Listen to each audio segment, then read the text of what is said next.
on se retrouve aujourd'hui pour une nouvelle vidéo, une vidéo revue sur un matériel de coloriage. Je vous en avais parlé il y a quelques temps. Je voulais vous parler du blender Caran-d'Ache comme ceci. Donc il y a une multitude de blenders dans le monde du coloriage, il y a plusieurs marques. Moi je ne connais et je n'ai testé que celle-ci et j'avais envie de vous faire un petit retour par rapport à ça.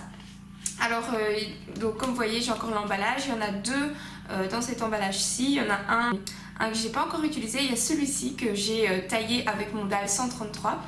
Alors tout d'abord, pourquoi est-ce que j'ai voulu acheter ça? À quoi ça sert?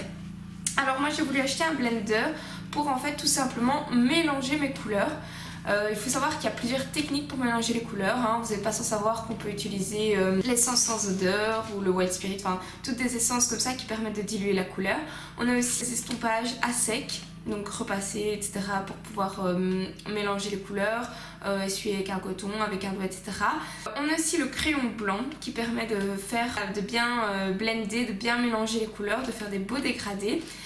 Et c'est pour ça que justement moi j'ai voulu acheter ce blender-ci, c'est parce que le blanc je trouve qu'il ternit un petit peu la couleur et le crayon blanc il est vite usé aussi finalement. Donc par exemple moi j'ai le crayon blanc Prismacolor et c'est vrai que je l'ai utilisé quelques fois pour faire mes mélanges, pour blender mes couleurs.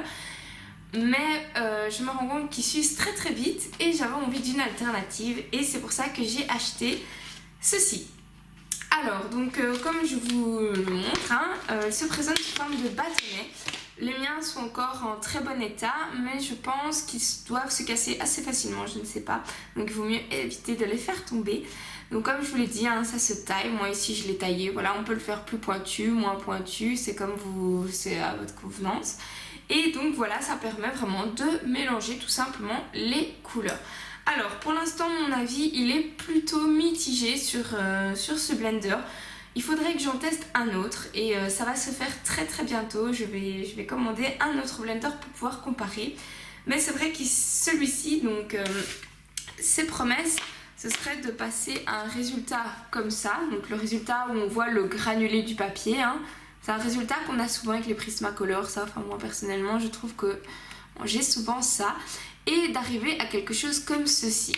Voilà, alors moi je vous dis tout de suite, j'ai pas ce résultat là, j'ai pas des couleurs aussi vives avec ce blender-ci. Cependant je trouve qu'ils sont pas si mal que ça, mais voilà, je vais un petit peu vous montrer comment je les utilise, vous montrer sur le papier le rendu qu'il a, faire un petit topo à la fin de cette vidéo, voir ce qu'on en pense et vous aussi vous pouvez me dire dans les commentaires ce que vous en pensez de ces blenders. Je sais qu'il y en a beaucoup qui ne l'aiment pas, mais il y en a quelques-uns qui l'aiment bien aussi et voilà, j'aime bien avoir vos avis. Moi franchement je vous dis, je suis mitigée et je les utilise encore, donc vous voyez je l'ai un petit peu utilisé celui-là. Maintenant il fait son job, il fait ce qu'on lui demande et puis voilà. Allez, je vous retrouve tout de suite sur mes mains et on va voir ça ensemble. Voilà, j'ai sélectionné mon livre de coloriage, donc je pars dans le Peter Pan de Fabiana Attanasio pour un nouveau colo.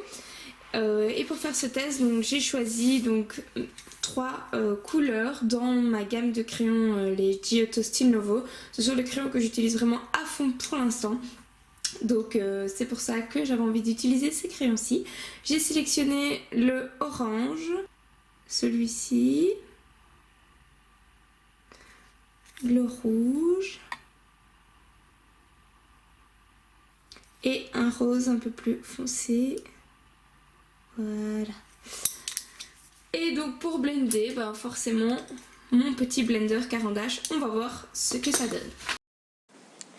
Pour commencer mon colo, je viens appliquer mon crayon orange, donc la couleur la plus claire, à l'extrémité des étoiles.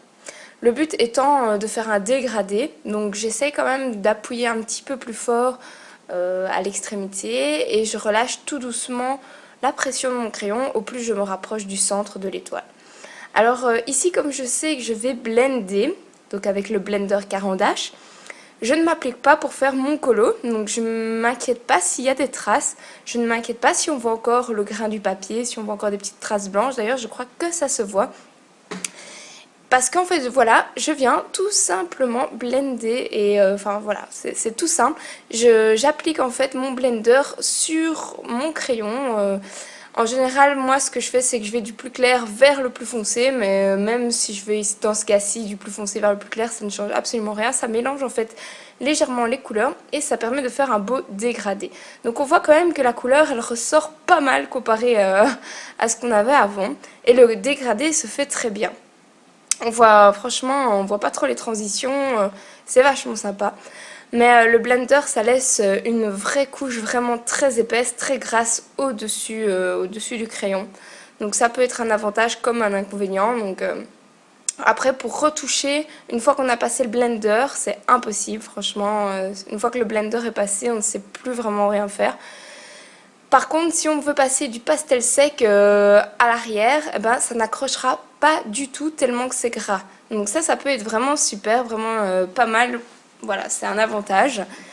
Donc ici, j'ai fait une deuxième étoile pour vous montrer une un peu plus grande. Donc exactement dans le même principe, toujours ce dégradé. Et je suis désolée de comment ça bouge, la caméra, c'est une catastrophe. Bon, il faudrait que je trouve une astuce pour stabiliser un petit peu mon plan de travail, mais bon. Je pense que vous pouvez quand même voir le résultat. On voit vraiment le dégradé est super bien fait. Alors ici pour comparer, j'avais fait un coloriage, donc toujours avec les mêmes couleurs, toujours le même colo, mais sans utiliser le blender. Donc ici je me dis je vais faire un dégradé à sec. Donc je le travaille plus évidemment, j'essaie de ne pas faire de traces. Pareil, hein, voilà, je dégrade correctement, donc je varie ma pression sur mon crayon. Et alors, forcément, il faut passer plusieurs couches quoi, pour avoir un beau dégradé, pour avoir une belle couleur intense. Alors que là, avec le blender, je n'ai passé qu'une seule couche. Ici, sans blender, voilà, quand je veux travailler mes dégradés à sec, je dois passer plusieurs couches. Et donc c'est ce que je fais, donc ça prend plus de temps. Alors je trouve, vous allez voir la différence, je trouve que le dégradé se voit moins. Donc quand il y a le blender, comme je me suis pas fort appliquée, finalement on voit bien le dégradé qu'ici, en mettant des couches et des couches, ça se confond un petit peu et on voit moins bien le dégradé. Par contre, je trouve que la couleur est plus vivante quand on ne met pas le blender. C'est léger, mais je trouve que quand même, le blender, il appauvrit un tout petit peu la couleur. Alors je voulais vous montrer aussi sur une étoile qu'on peut blender aussi quand on n'a qu'une seule couleur, un dégradé d'une couleur. Donc je viens placer mon pigment, ma couleur d'un côté d'une étoile et je la dégrade en relâchant la pression sur mon crayon. Et hop, je passe mon blender et on voit que le dégradé se fait très bien.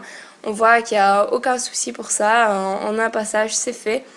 Et ça permet vraiment de lisser cette couleur. Je vous montre encore un autre exemple. Vous voyez, on voit vraiment les petits granulés comme ça sur le papier. Moi, c'est quelque chose que je n'aime pas. Alors, pour éviter ça, évidemment, je peux le faire à sec, hein, repasser plusieurs couches. Ou il y a d'autres techniques. Mais avec le blender, c'est vrai que ça marche plutôt pas mal. Donc voilà, j'ai plus ou moins tout dit sur le blender. Une première approche, un premier avis sur ce matériel. Voilà, moi je continue encore de l'exploiter, franchement je le trouve sympa pour les petites zones, moi je ne le travaille pas sur grandes zones. Je vous laisse donc ici pour ce coloriage, pour cette petite revue. En tout cas je vous fais des gros bisous et je vous remercie d'avoir regardé cette vidéo. A très bientôt, ciao ciao tout le monde.